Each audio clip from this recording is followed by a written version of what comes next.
하나님 말씀은 누가복음 23장 13절부터 25절 말씀까지를 보도록 하겠습니다. 22절부터 25절까지를 합독하고 누가복음 23장 13절부터 25절을 보도록 하겠습니다. 우리 22절부터 25절을 합독하겠습니다. 빌라도가 세 번째 말하되 이 사람이 무슨 악한 일을 하느냐 나는 그에게서 죽일 죄를 찾지 못하였나니 때려서 놓으리라 하니 그들이 큰 소리로 재촉하여 십자가에 못 박기를 구하니 그들의 소리가 이긴지라. 이에 빌라도가 그들이 구하는 대로 하기를 언도하고 그들이 요구하는 자 곧 밀란과 살인으로 말미암아 옥에 갇힌 자를 놓아주고 예수는 넘겨주어 그들의 뜻대로 하게 하니라. 아멘. 우리가 참 선택이 중요하잖아요. 지금 이 사람들의 선택은 어디로 가고 있습니까? 사단이 원하는 쪽으로, 또 결국은 하나님의 나라를 무너뜨리는 쪽으로 가려고 하고 있습니다. 그러나 그것이 사실은 진정으로 하나님의 나라를 이루고 있다는 사실을 모르고 있습니다. 이 시대도 마찬가지입니다. 우리가 어떤 부분에서는 지는 것처럼 보이고 어떤 부분에서는 아무것도 아닌 것처럼 보여도 하나님은 당신의 뜻을 이루십니다. 우리가 할 것은 가장 복음적인 선택을 통하여 하나님의 인도를 받는 것임을 기억해야 될 줄로 믿습니다. 자, 누가복음 23장 13절부터 25절은 예수님에 대한 빌라도의 마지막 재판이 기록된 부분입니다.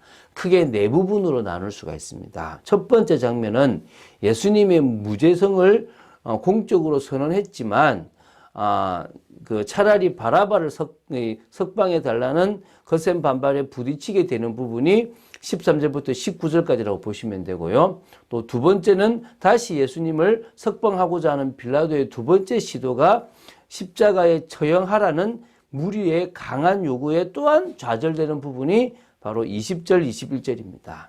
세 번째 역시 사형에 해당하는 예수님의 죄를 찾지 못함으로 때려서 놓겠다는 빌라도의 의사가 무리의 큰 반발로 꺾이게 되는 게 22절, 23절입니다. 결국 예수님을 십자가에 처형하라는 언도, 최종 판결을 내리게 됩니다.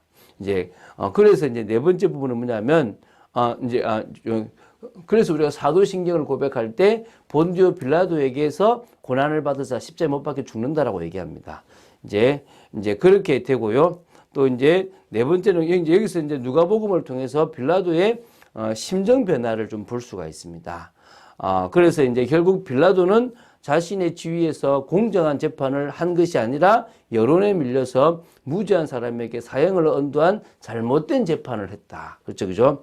결국 이 네 번째가 십자가에 대한 언도를 하는 건데, 하여튼 이 네 번의 모든 과정들을 통해서 볼 때 공정한 재판을 해야 된 빌라도가 그러지 못했다는 거죠. 지금도 정치인들이나 많은 사람들이 여론에 밀려서 교회에 대한 부분들을 또한 또 이렇게 이상하게 하는 부분들도 있을 수가 있습니다. 근데 그 모든 것들이 하나님의 계획 속에 있는 부분들도 있음을 알고요. 우리는 가만히 숨죽이도 있는데 이게 아니라 하나님 앞에 기도하고 하나님이 원하시는 참된 복음의 비밀을 따라 인도받아야 될 줄로 믿습니다. 자, 우리 13절부터 보겠습니다. 자, 빌라도가 이 자신에게 있다가 예수님한테 헤로드 왕한테 갔다가 다시 지금 자신에게 왔던 예수님에 대한 재판을 마지막으로 마무리 지으려고 어떻게 하냐 그러면 대제사장들 또 그리고 관리들 그리고 많은 백성들을 불러 모아서 자기가 선포를 하려고 합니다. 근데 그 14절부터 보면 어떤 내용이 나오냐 그러면 19절까지인데요. 많은 무리들 앞에서 쭉 설명을 합니다. 내가 예수라는 사람에 대해서 알아봤는데 너희들이 고발하는 그 죄를 나는 찾지 못했다. 그리고 헤로드 왕도 이 예수에 대해서 죽일 일을 찾지 못했다라고 이야기를 먼저 합니다. 그래서 자신은 사실은 풀어줘야 되는데 하도 너희들이 그러니까 때려서 놓겠다. 이렇게 풀어주겠다. 이렇게 얘기를 합니다. 그러니까 그때 왜냐하면 명절이니까요. 명절에 자신이 석방해 줄 수 있는 권한이 있으니까 나는 저 바라바보다는 이 예수를 석방해 주려고 한다라는 부분이 아마 빠진 부분이 있는 것 같아요. 그러니까 사람들이 바라바를 풀어주라. 우리는 바라바를 원한다 라고 이렇게 소리를 치게 누가 얘기합니까? 대제사장들과 서기관들이 막 부추긴 겁니다. 그래서 이제 그렇게 이야기를 된 거죠.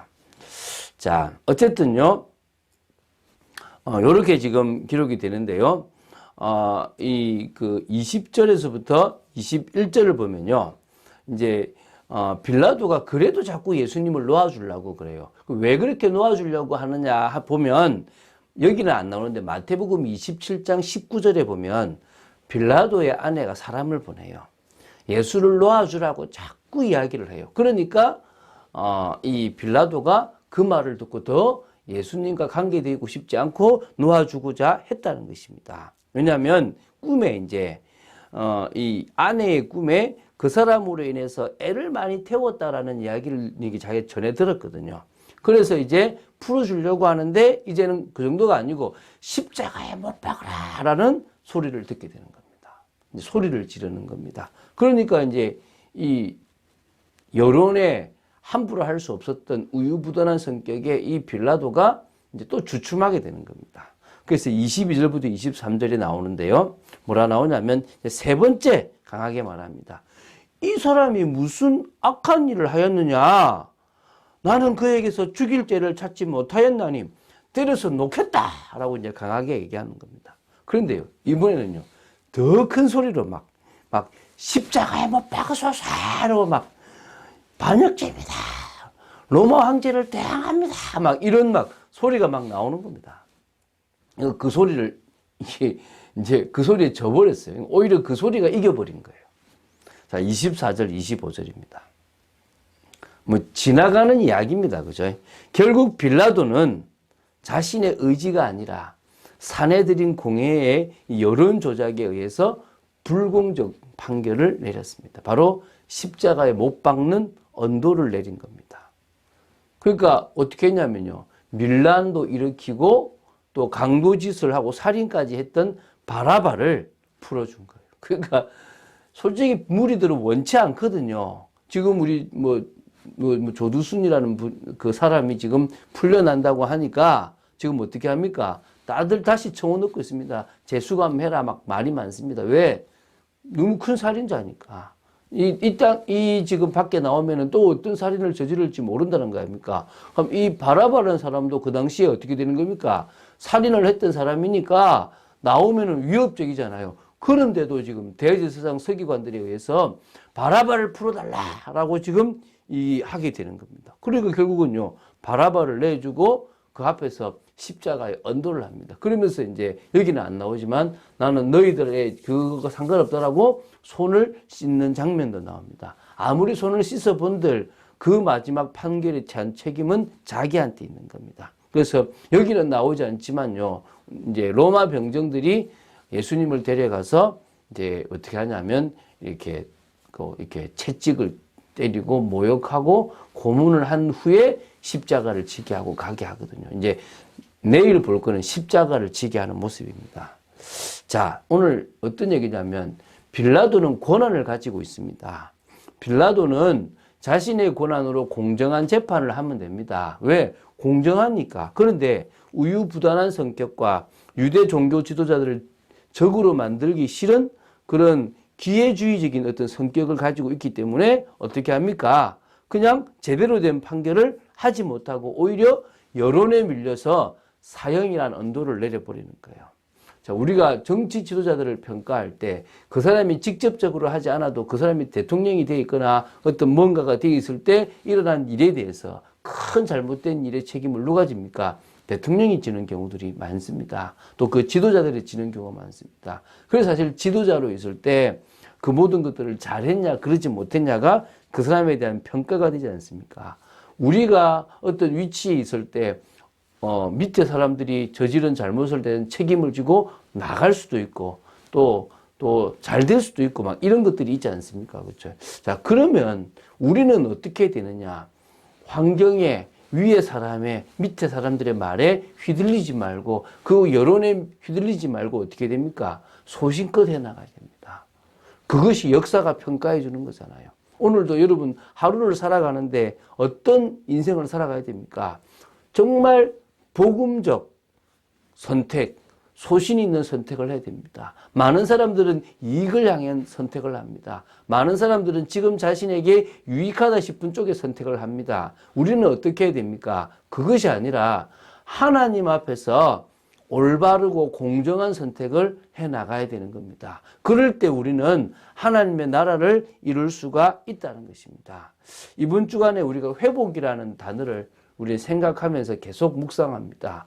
참 감사하게도 만나는 사람마다 회복에 대한 메시지를 할 수 있는 축복을 허락하시고 또 그것에 대해서 이렇게 주게 되는 겁니다. 여러분, 우리가 회복되는 만큼 우리는 제대로 된 삶을 살아갈 수 있습니다.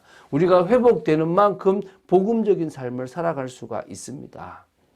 사실은 다음 주에 우리가 할 거지만 다윗이 참 많이 회복됐지만 그러나 온전하게 회복되지 못한 모습 때문에 밧세바를 범한 이후에 정말 그 하나님 앞에서 총기 있고 정말 중심 있는 모습들이 조금 이렇게 없어지는 모습들도 보게 될 것입니다.